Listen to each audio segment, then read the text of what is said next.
a good-looking man, and any barmaid can be a star. Welcome to another episode of A-List Classics, where we discuss must-see movies that are the greatest films of all time.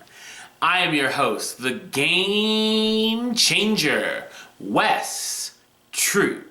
And in this episode, we're going to travel back to 1944. It's one of the most famous films from that year, and it even made a song called Have Yourself a Merry Little Christmas a big hit. Ladies and gentlemen, we're going to talk about the Judy Garland film, Meet Me in St. Louis.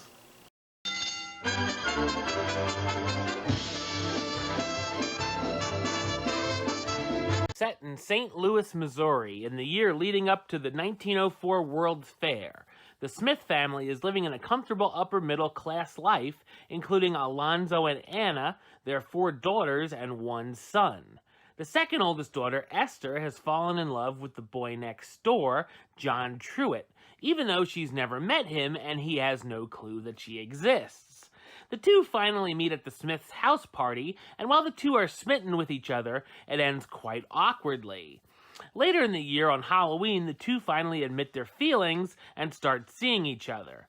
Soon after, Alonzo announces that his job will be making the family move to New York, much to the chagrin of the kids.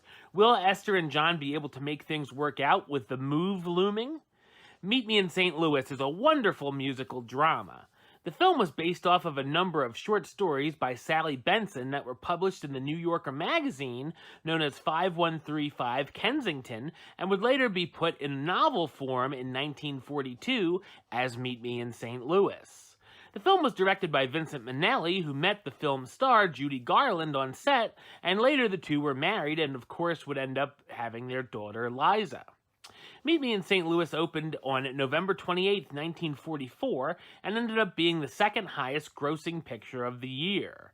I like the fact that the film goes through the different seasons and sees the changes the family is going through, and actually reminded me of one of my favorite attractions at Walt Disney World, the Carousel of Progress, by showing us the family life around the turn of the century. The movie is a lot more fun than I expected, packing in some very genuinely funny jokes, especially in the first segment featuring the eldest daughter, Rose, trying to take a long-distance call from her beau, and both of them struggling to hear each other. There's also some fantastic banter between the characters, especially Katie, the feisty maid. I was surprised a bit at how very odd the Halloween section of this movie is. It almost turns into a horror flick for a few minutes as the kids start doing some weird tricks, almost feeling like someone threw in a clip from Children of the Corn into the film. Also, the youngest daughter, Tootie, has a very dark personality, telling some big-time lies, and does some things like burying her dolls. The love story between Esther and John is very charming once they finally meet and fall for each other. The two actors have great chemistry, and I love the awkwardness between them. The film is filled with some terrific dance numbers and is very well known for its music. Standards written around the time of the film takes place, such as Meet Me in St. Louis or Skip to My Lou, are included, as are songs that were written for the film that became famous, like The Boy Next Door, The Trolley Song, and Have Yourself a Merry Little Christmas. Meet Me in St. Louis stars Judy Garland as Esther Smith, the teenage girl who develops a crush on her neighbor, Margaret O'Brien as Tootie Smith, the youngest daughter in the family who has a knack for getting into trouble, Lucille Bremer as Rose Smith, Esther's older sister hoping to get engaged, Leon Ames and Mary Astor as Alonzo and Anna Smith, Esther's parents, and Tom Drake as John Truitt, the young man who becomes Esther's love interest. The film was nominated for 4 Academy Awards: Best Writing Adapted Screenplay, Best Cinematography, Best Score, and Best Song for The Trolley Song. Margaret O'Brien received an Academy Juvenile Award for her work that year, which of course included this film.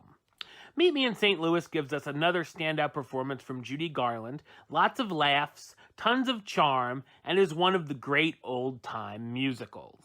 Alright, well that's the show. I'll be back with another A-List Classics episode very soon. But until then, don't forget to subscribe right here on YouTube. YouTube.com/Westside of515. Like the show on Facebook, Facebook.com/WestTroupeAlist. And of course, you can follow me on the Twitter and the Instagram at West A-List. Until next time, Troop out.